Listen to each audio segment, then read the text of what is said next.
வணக்கம் கைஸ், நீ நம்ம என்னன்னு பார்க்க போனா graphics card. What is mean by graphics card? இப்போ கிராஃபிக்ஸ் கார்டு பார்த்தீங்கன்னா உங்க பிசியா இருக்கட்டும், லேப்டாப் இருக்கட்டும், PS4 வச்சிருக்கவங்களுக்கும் கிராஃபிக்ஸ் அடாப்டருங்கிறது ரொம்ப முக்கியம். ஏன்னா இன்பில்டாவே இருக்கும், எக்ஸ்டர்னலாகவும் போடலாம். அது என்ன எதுக்குன்னு பார்த்தீங்கன்னா உங்க அவுட்புட் இமேஜை டிஸ்பிளேல ஃபீட் பண்ணும். அதுக்கு தான் இந்த கிராஃபிக்ஸோட வேலை, அடாப்டரோட வேலை.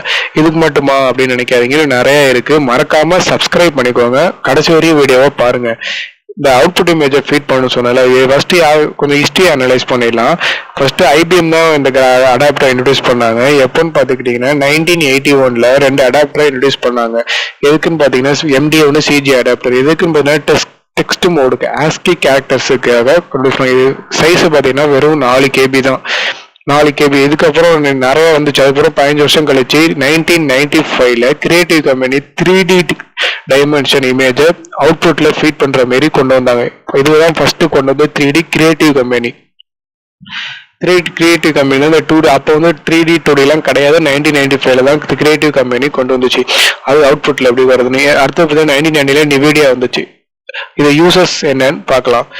ஃபர்ஸ்ட் இது மோஸ்டா யூஸ் பண்ணுறது 3D இதுக்கு சாஃப்ட்வேருக்கு யூஸ் ஆகும். முக்கியமாக லைக் VFXக்கு, அதாவது இந்த மாயாவா இருக்கட்டும், மோடோ, 3D FX எல்லாத்துக்கும் ரொம்ப யூஸ் ஆகும். முக்கியமாக ஃபிலிம் மேக்கர்ஸுக்கு ஃபிலிம் எடிட் பண்ணணும்னா மாயா சாஃப்ட்வேர் இந்த மாதிரிலாம் யூஸ் பண்ணுறாங்கன்னா இந்த கிராஃபிக்ஸ் கார்டு ரொம்ப ரொம்ப இம்பார்ட்டன்ட். முக்கியமாக சினிமாக்காரங்களே அவங்களுக்கு ரொம்ப ரொம்ப இந்த கிராஃபிக்ஸ் கார்டுங்கிறது இம்பார்ட்டன்ட். நெக்ஸ்ட் பார்த்தீங்கன்னா இந்த கிராஃபிக்ஸ் எதுக்கு யூஸ்னா கேமர்ஸுக்கு.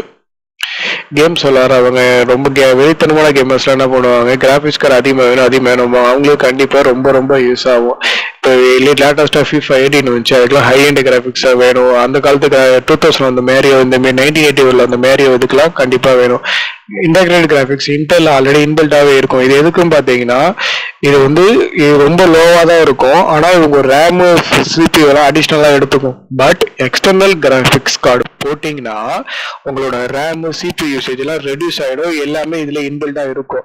CPU யூசேஜ் ரொம்ப ரொம்ப கம்மியாகும் எக்ஸ்டர்னல் கிராஃபிக்ஸ் கார்டு போட்டிங்கன்னா. இப்போ வர லேப்டாப்ல லேட்டஸ்டாக வரதெல்லாம் பார்த்தீங்கன்னா ஆல்ரெடி அவங்க கொடுத்துட்றாங்க.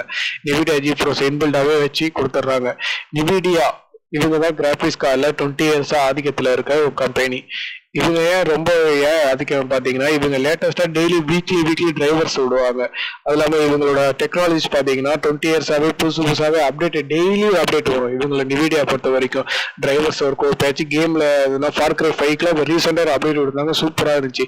இவங்க ஏன் Nvidia சொல்றான்னு பார்த்துக்கிட்டீங்கன்னா இவங்களோட டெக்னாலஜி ரொம்ப ரொம்ப முக்கியமான டெக்னாலஜி ஒன்று இருக்கு. அது என்னன்னு பார்த்துக்கிட்டீங்கன்னா எதுவுமே இல்லை, G-Sync டெக்னாலஜி, அல்டிமேட் டிஸ்பிளே, அதாவது கேமிங் டிஸ்பிளேக்கு. அதாவது இப்போ பார்த்து G-Sync டெக்னாலஜி எதுக்குன்னா, இப்போ நீங்க 3 மானிட்டர் 4 மானிட்டர் கேமர்ஸ் யூஸ் பண்றாங்களா, அவங்களுக்கு இப்போ கண்டிப்பா G-Sync அவசியமா தேவை.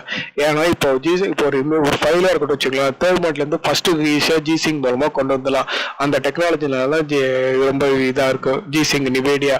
மற்றபடி பார்த்தீங்கன்னா இந்த கிராஃபிக்ஸ் கார்டு இதான் நம்ம யூசர்ஸ், இந்த ஃபிலிம் எடிட்டர்ஸா இருக்கட்டும், டிசைனர்ஸா இருக்கட்டும், கேமர்ஸா இருக்கட்டும், இவங்கெல்லாம் கண்டிப்பா இந்த மாதிரி கிராஃபிக்ஸ் கார்டு அவசியமா தேவை. அதாவது டிஸ்பிளே அவுட்புட் இமேஜ் டிஸ்பிளேல ஃபீட் பண்றதுக்கு மட்டும்தான் இது. அது இல்லாம எக்ஸ்டர்னலா போட்டீங்கன்னா உங்களோட CPU ரேமோட மெமரியை கம்மி பண்ணி ஸ்லோ பண்ணிக்கும், ரெடியூஸ் பண்ணிக்கும். இது எல்லாமே பட் ஆனால் பவர் கன்சம்ஷன் அதிகமா இருக்கும் எக்ஸ்டர்னலா போட்டீங்கன்னா. பட் எந்தபடி பிரச்சனை கிடையாது, எக்ஸ்டர்னல் தான் பெஸ்ட் ஆன்போர்டோட.